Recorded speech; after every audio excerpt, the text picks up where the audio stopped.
कंकरियां उठाई थी इस नीयत से कि कंकरियां हमारे पाँव में चुभी हैं तो किसी और के पाँव में ना चुभें, यानी नीयत क्या थी? नेकी। नेकी, किसी को मुश्किल से बचाना, किसी में आसानी तकसीम करना, जिस मुश्किल से, जिस तकलीफ से, जिस अज़ियत से खुद गुजरे उससे दूसरे को बचाना, ये नीयत थी। ये नहीं पता था कि वो हीरे थे, कीमती हीरे थे, वो कंकरियां समझ के उठाई गई और बाद में वो हीरे निकले। ये उस नेकी का सिला था जो उनको मिला।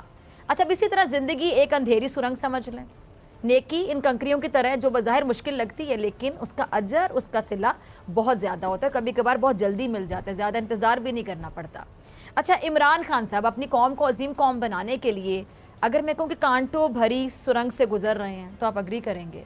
रास्ते में बहुत सी रुकावटें हैं, बहुत से कांटे हैं जिनको वो चुन रहे हैं, इस बात से भी आप अग्री करेंगे, क्योंकि कल को यही जो रुकावटें हैं। हाय दोस्तों, मैं आपका धीरेन्द्र, आप देख रहे हैं 10 शॉट भारत। दोस्तों, जैसा कि आपको बताते पाकिस्तान के मुश्किलों का हल, पाकिस्तान के मुश्किल का हल है जो फिजा अकबर खान बता रही हैं कि वो आखिरी उम्मीद और पाकिस्तान का हल जो है इमरान खान ही है। तो इसलिए जो है इमरान खान को सपोर्ट करिए बोल रही हैं। अब पता नहीं इमरान खान उनके क्या हैं, वो तो वही जानेंगे।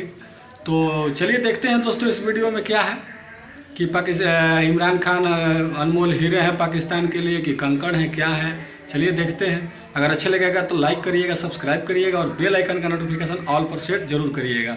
तो चलिए दोस्तों देखते हैं इस वीडियो को। तब तक के लिए जय हिंद, जय भारत। को यही जो रुकावटें हैं, यही जो कांटों भरे रास्ते, ये हीरे भी तो साबित हो सकते हैं ना।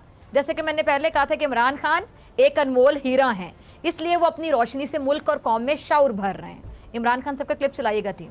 सुना आपने खान साहब को। इमरान खान साहब बनी गाला में वकला से खिताब कर रहे थे और हुकूमत की नाअहली पर, नालायकी पर, निकम्मेपन पर खुलकर अपनी राय का इजहार कर रहे थे। अच्छा, इसमें कोई शक नहीं है कि इमरान खान अब कौम की वाहिद उम्मीद बन चुके हैं। वाहिद, इकलौती उम्मीद है इमरान खान कौम की। और यही वजह के तज्जियाकारी सवाल उठा रहे हैं कि इमरान खान में कोई तो ऐसी बात थी ना। चले एक ही बात मान लें, ना मानने के 10 बातें थी, 20 बातें थी इस हीरे में, 30 बातें थी, 40 बातें थी, 100 बातें थी या इन्फिनिट बातें थी। कोई तो एक ऐसी बात थी जिसके खिलाफ इनके हरीफ इकट्ठे हो गए। फजलुर रहमान जमहूरियत और इस्लामी निज़ाम को भूले हुए हैं। अफसोस के साथ मैं कहूँगी, आप अपने नाम के साथ मौलाना लगाते हैं और खामोश बैठे हुए हैं आप इस टाइम पे। पीपल्स पार्टी को भुट्टो के नजरियात को पीछे छोड़ते हुए नून लीग से राब्ता करना पड़ गया। और ये वही नून लीग है जो पीपल्स पार्टी के सीनियर रहनुमाओं पर केसेस बनाती थी, बेनजीर भुट्टो की किरदार कुशी किया करती थी। और वो नून लीग जो वोट को इज्जतों की बातें करती थी, अब वो हर चीज पर समझौता कर रही है। कल के दुश्मन अपने अपने मुफादात के तहफ़्फ़ुज़ के लिए कैसे इकट्ठे हो गए, इसका तमाशा पूरी कौम ने देखा। और इनके इकट्ठे हो सिर्फ एक ही वजह, और वो क्या है जी? इस बंदे को हराना है जिसका नाम है इमरान खान, क्योंकि वो अपनी आवाम को सच का रास्ता दिखा रहे हैं। और दूसरी जानी मरियम औरंगज़ेब साहिबा हैं, वज़ीर इत्तलात का ओहदा उनके पास है, लेकिन वो कभी दुरुस्त इत्तला आवाम को नहीं देती हैं। ये भी तो हैरत की बात है ना। देखिएगा, सुनिएगा, फिर बाकी बात मैं करती हूँ जी। तो सुना आपने मरियम औरंगज़ेब साहिबा को। आवाम को ट्रक की बत्ती के पीछे लगाने का काम नून लीग से बेहतर कोई नहीं कर सकता। और अब ये काम बखूबी मरियम औरंगज़ेब साहिबा अंजाम दे रही हैं। कौम से एक वादा कर रही हैं और वो वादा ये है कि जी 6 से 15 जून तक जो 3.5 घंटे की लोड शेडिंग है वो होगी, जिसके बाद लोड शेडिंग का दौरानिया 3 घंटे कर दिया जाएगा। अब मरियम आवाम को बिजली की तलब का फ़र्क समझा रही थी। किस तरह? ये भी बता रही थी कि काबीना ने एक प्लान की जो मंजूरी ना वो दी है। फ्यूल की मद में काबीना और वज़रा का जो कोटा है वो कम कर दिया गया। अच्छा, एक बात मैंने यह नोट किया, आपने भी शायद की हो, मैं आपके सामने ज़रा रखना चाहूँगी वो बात नाज़रीन के सामने। मरियम औरंगज़ेब साहिबा क्या हैं? वज़ीर इत्तलात हैं, ठीक है। और कोई भी काबीना का फैसला हो उस पर ब्रीफ करना किनका काम है? इन्हीं का काम है, मरियम औरंगज़ेब साहिबा का काम है, और किसी का काम नहीं है। लेकिन मरियम औरंगज़ेब साहिबा ने अपने साथ पीपल्स पार्टी और एमकेएम के लोग भी बिठाए हुए थे। क्यों बिठाए हुए थे, ज़रा आप बताइएगा नाज़रीन, सोचिए ज़रा मेरे जवाब देने से पहले। अच्छा, मैं बताती हूँ। शायद इसलिए बिठाए हुए थे, बल्कि शायद नहीं, यकीनन बिठाए हुए थे कि जैसे ज़बरदस्ती उन्हें यहाँ बिठाया गया हो और उन्होंने कोई बात यानी करनी है नहीं करनी, सिर्फ नून लीग वाले अपने इत्तेहादियों के चेहरे दिखा रहे थे। और इसकी वजह सिर्फ ये थी कि नून लीग वाले आवाम को ये बता सकें, जो कि वो बताना चाह रहे थे।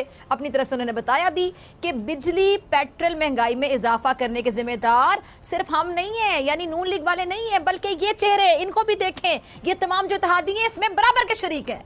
یعنی سادہ لفظوں میں اگر میں بتاؤں تو وہ یہ کہ حکومت اس وقت عوام پر جو مہنگائی کے ظلم و ستم توڑ رہی ہے اسے پتہ ہے کہ یہ ظلم ہے عوام اس کا بدلہ انتخابات میں لیں گے، ضرور لیں گے. اس لیے لوگ بتا رہے ہیں کہ ہم ہی نہیں، یہ جو چہرے ہمارے ساتھ نظر آ رہے ہیں جن کو ہم نے ساتھ بٹھایا ہے، ان چہروں کو بھی پہچانے، یہ لوگ بھی ہمارے ساتھ اس جرم میں برابر کے شریک ہیں. یہ تھا مقصد ساتھ بٹھانے کا. یعنی نون لیگ کا حال وہ ہے کہ جی ہم تو ڈوبے ہیں صنم، تمہیں بھی لے ڈوبیں گے.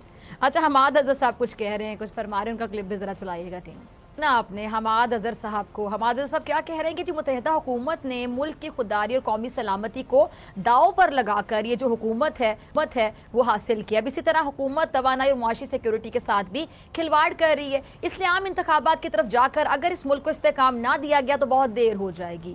اچھا میں حماد اظہر صاحب کی اس بات سے اگریڈ ہوں، متفق ہوں، کیونکہ حکومت روز کوئی نہ کوئی بلنڈر کرتی ہے.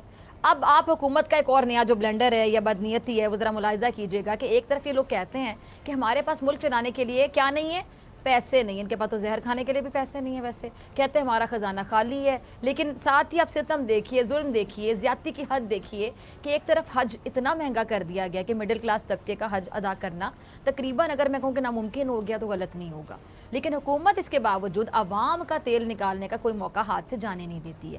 اب ستم دیکھیے کہ کیا یہ قوم سے مذاق نہیں ہے کہ ایک طرف غریب عوام کے لیے حج جیسی عبادت کو مشکل بنا دیا جائے اور دوسری جانب حکومت سرکاری افسران اور حکام کو سرکاری خرچے پر حج پر بھیج رہی ہے. یہ کیا چل رہا ہے، کوئی بتائے گا؟ خبر سنیے ذرا. وزارت مذہبی امور اور بین المذاہب ہمانگی نے آئندہ جو حج ہے اس کے لیے وزارت مذہبی امور سے 200 افسران اور حکام کی فہرست کو حتمی شکل دے دی ہے. صرف وزیر کے دفتر سے 5 ڈرائیورز، 4 گن مین، 1 باورچی اور اس کے علاوہ جو 11 پرسنل سیکرٹریز ہیں وہ معاونین سمیت 35 اہلکاروں کے نام شامل کیے گئے ہیں. وزیر مذہبی امور خود بھی حج ادا کریں گے. اس حوالے سے پھر اس کو حتمی شکل دی جا چکی ہے. اچھا حکومت کی جانب سے کہا جا رہا ہے کہ جی منتخب جو افسران ہیں، اہلکار ہیں، عازمین حج کو مطلوبہ خدمات فراہم کریں گے. اور اس حوالے سے وزیر اعظم کے فوکل پرسن برائے ڈیجیٹل میڈیا ابو بکر عمر نے اپنے بیان میں کہا ہے کہ وزیر اعظم پاکستان نے وزارت مذہبی امور سے اس خبر پر وضاحت طلب کی ہے. فوکل پرسن کا یہ کہنا تھا کہ حجاج کی مدد کے لیے معمول کے مطابق وزارت مذہبی امور کا کچھ عملہ روانہ کیا جاتا ہے، لیکن اس خبر سے مختلف تاثر مل رہا ہے جس کی وضاحت طلب کی گئی. اچھا اب دوسری جانب وزارت مذہبی امور کی جانب سے خبر کی تردید کرتے ہوئے یہ کہا گیا ہے کہ سعودی حکومت کی ہدایات کے مطابق جو کل ملکی کوٹا ہے اس کا 1% فلاحی عملہ جو ہے وہ سعودی عرب روانہ کرنا لازمی ہے.